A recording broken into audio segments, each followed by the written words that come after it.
Good morning. Hello guys, welcome back to my channel. Today I decided that I was going to document a full day of like my intuitive eating lifestyle and what I eat and what I do. So it's currently around like 7:30. I usually wake up around like 7 or 6:30 because of school, but I'm a newly graduate. Hey, it's Becca. Welcome to my intuitive lifestyle, which involves a Yorkie, a mini Aussie, and a black lab. Oh, and can't forget my favorite goat. I recently graduated from the University of Georgia, and I'm about to start at the Medical College of Georgia to become a registered dietitian. Join me as I explore what living intuitive is like.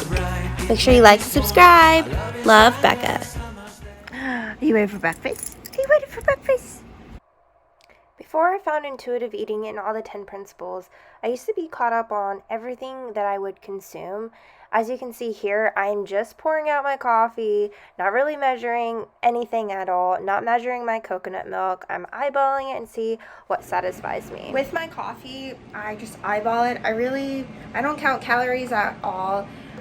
If you don't know, the past semester I worked in a research lab at the University of Georgia. It's like the Nutrition and Skeletal Health lab, and we did a lot of looking at like research and like truly understanding like what's out there. So studies do show that counting calories helps aid in weight loss. But the thing about it is, it's like you gotta ask the question, what's next? How does it apply to the everyday person? How does it apply to people? Are they just numbers? Are they just studies? Who's funding the research? So not every calorie is going to be digested or bioavailable as every calorie. Like you can't hold a calorie to the same extent as a calorie. So a calorie of vegetables is different than a calorie of fat because the way that your body metabolizes it. I can get a little bit more into the science, but that's a little bit over our heads today. So you have to like really look at the research. I don't count my calories in intuitive eating. I just eyeball. I practice mindful eating, nutritious eating.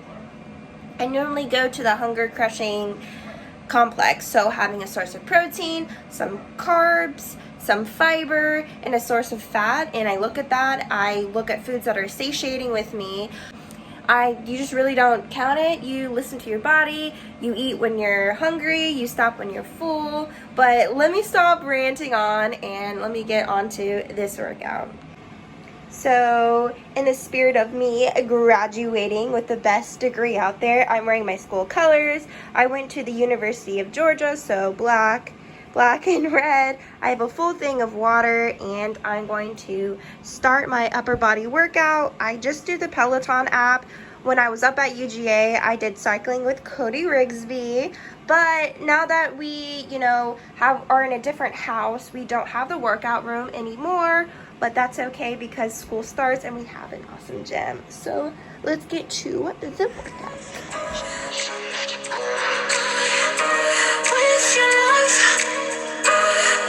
I'm losing myself tonight. Losing myself tonight.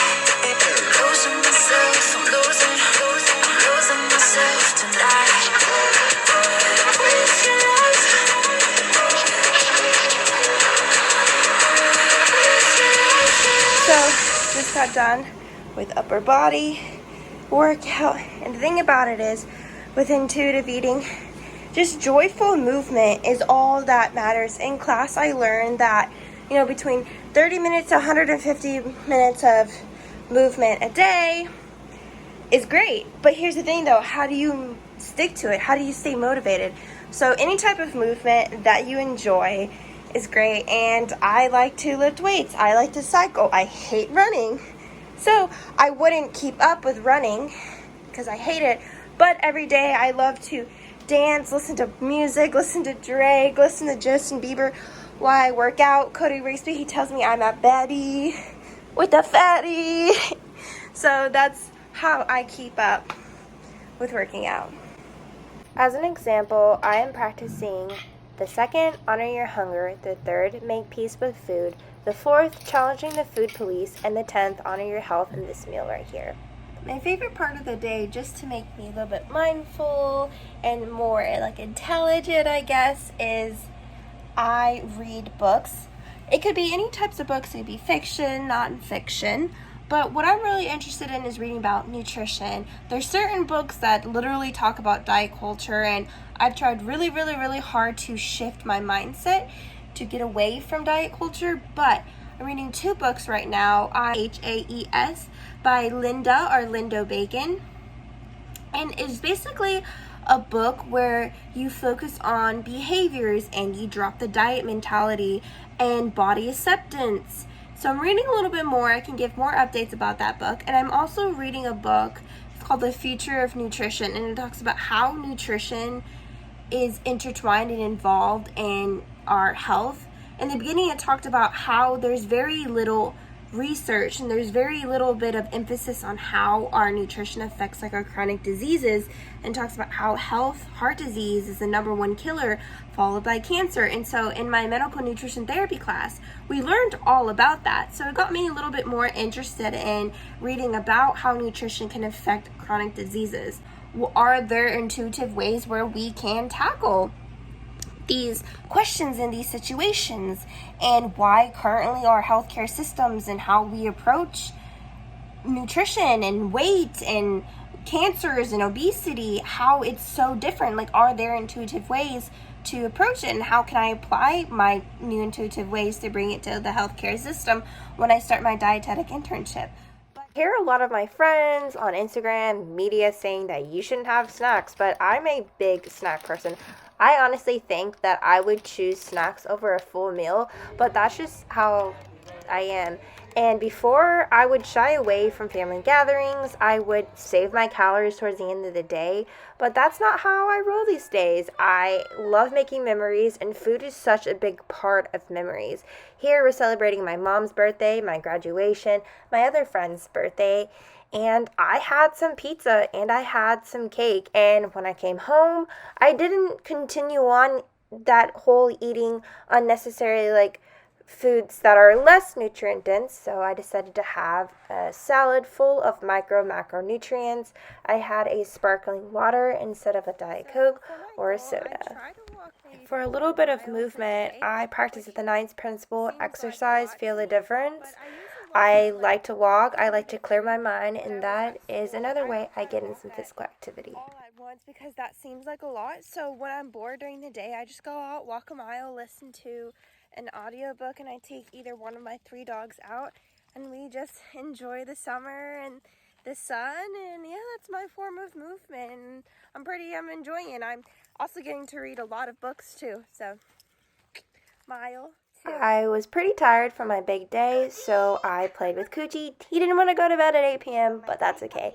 And then the next morning, I let my dogs choose a little bit of their foods that they want. So I guess this is a little fast forward to what type of mom I would be. His name is Cooper. He's a 5-year-old Yorkie, and we'll see how he likes them. See, here, what does he go for first?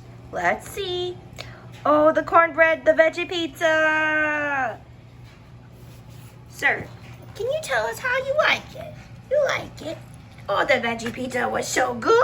So my other 2 doggies, they are outside. They help us herd the goats, and they get the same things. This is Sargy. He's a black lab. And this is Brownie. He's an Australian Shepherd. Even though my 2 pups rely on me to give them food, I love how they just live an intuitive life naturally, instinctively. They love to run around. They get so excited for food. They don't shun away from food, and they're full of love. And so this is what I'm crazy that I'm actually learning from dogs. But they bring me so much joy. They definitely are a lot of fun to play with and run with. They bring so much And happiness this is to my me, favorite that's goat. His Bill. name is Billy Patches Goat. And they want the breakfast. And that is how I start off my morning, with a cup of coffee, feeding my animals. But at the same time, I'm doing chores that I like, and also it's part of movement. So now I'm going to rough house and play with my doggies.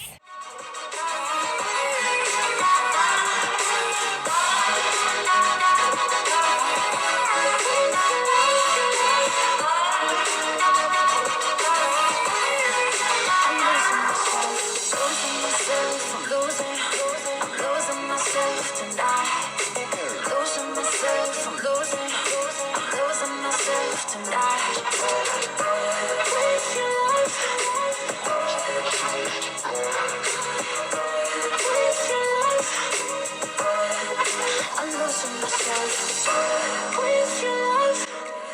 Not only did I stop wasting my time on food and what I consumed, my confidence went up tenfold. It's crazy to think that the time that you wasted on food and calories and tracking it, how many doors that could be open. I found myself in a research lab, never thought that would happen, never gonna look back, and I owe it all to intuitive eating lifestyle.